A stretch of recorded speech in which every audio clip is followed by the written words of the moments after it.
Hello, నేను doctor Indrani, IVF consultant at Hegde fertility centre Suchitra branch. RFID అనేది ఏంటో చూద్దాం.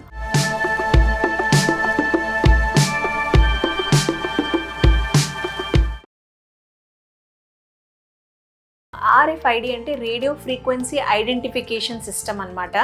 సో ఇది నార్మల్గా మనం ఏంటంటే ఐవీఎఫ్ ట్రీట్మెంట్ చేస్తున్న వాళ్ళకి ఇది ఒక అడ్వాన్స్డ్ టెక్నిక్ మనం యూజ్ చేస్తున్నాము. సో యూజువల్గా ఏంటంటే ఐవీఎఫ్ ట్రీట్మెంట్ చేస్తున్నప్పుడు మనం మామూలుగా ఎగ్ అని తీయడం, హస్బెండ్ స్పర్మ్ శాంపుల్ కలెక్ట్ చేసిన తర్వాత ఆ రెండు మిక్స్ చేసి ఎంబ్రియో తయారు చేసి ఆ ఎంబ్రియోని మనం యూట్రస్ లోపల ట్రాన్స్ఫర్ చేస్తాం. సో ఇదన్నీ కూడా ఎంబ్రియాలజీ ల్యాబ్లో జరుగుతున్నప్పుడు చాలా విజిలెంట్గా ఉంటారు, అంటే అప్రమత్తంగా ఉంటారనమాట. అంటే ఈ ఎగ్ కానీ తీసిన తర్వాత స్పర్మ్ కానీ మిక్స్ అవ్వకుండా, ఆ వచ్చిన ఎంబ్రియోస్ మిక్స్ అవ్వకుండా చాలా జాగ్రత్తగా చూస్తాం. కానీ ఇది మనం ఎలా అంటే కపుల్కి 100% గ్యారంటీగా ఎలా చెప్పగలుగుతామంటే, సో ఈ టెక్నిక్ ద్వారా, అంటే it's an electronic witness system అనమాట.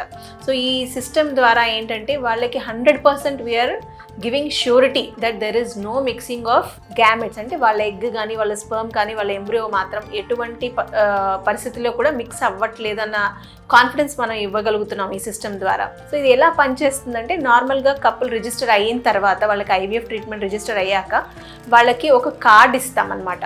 సో ఆ కార్డ్లో ఏంటంటే ఒక ఎలక్ట్రానిక్ చిప్ ఉంటుంది. సో ఆ చిప్కి ఒక కోడ్ అనేది అలాట్ అయి ఉంటుంది. సో వాళ్ళకి ప్రతిసారి ఇప్పుడు ఏదైతే ఆ చిప్ ఉంటుందో ఆ కోడ్కి మనము మామూలుగా ఐవీఎఫ్ ట్రీట్మెంట్లో ఈ ఎగ్ అదని పెట్టడానికి, లేదా స్పర్మ్ అదని హ్యాండిల్ చేసేటప్పుడు, లేదా ఎంబ్రియో హ్యాండిల్ చేసేటప్పుడు ఏదైతే కల్చర్ డిషెస్ ఉంటాయి అవన్నీ ప్లాస్టిక్ వేర్ ఉంటాయి. సో దానికి అదన్నీ కూడా ట్యాగ్ చేస్తారనమాట. సో ఆ ట్యాగ్ చేయడం వల్ల వాళ్ళకి ఏంటంటే ఎప్పుడైనా కానీ ఆ డిషెస్ని మనం ల్యాబ్లో హ్యాండిల్ చేస్తున్నప్పుడు ఎక్కడ కూడా మిక్సింగ్ కాకుండా, అంటే ఒకవేళ వేరే కోడ్ అక్కడ ఏమన్నా ఉన్నా కూడా వెంటనే అలారం లాంటిది వస్తుంది. సో దానివల్ల ఏంటంటే వీ నో దట్ ఈస్ ఆ కపుల్ది కాదు అని. సో ఈ సిస్టమ్ ద్వారా మనకి 100% ఈ మిక్సింగ్ అనేది జరగకుండా చూసుకుంటాం. దాంతోపాటు ఏంటంటే మనం we have a guarantee that we are very transparent.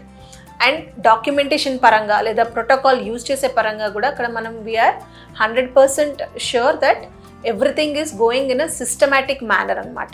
So this is definitely very good thing, because IVF treatment చేసుకున్నప్పుడు చాలా మందికి అనుమానాలు ఉంటాయి. ఎక్కడ వాళ్ళ గ్యామెట్స్, అంటే ఎగ్ వేరే వాళ్ళది స్పర్మ్ కలిపేస్తారేమో, అదన్నీ ఎంబ్రియోస్ కూడా కలిపేస్తారేమో అని భయం.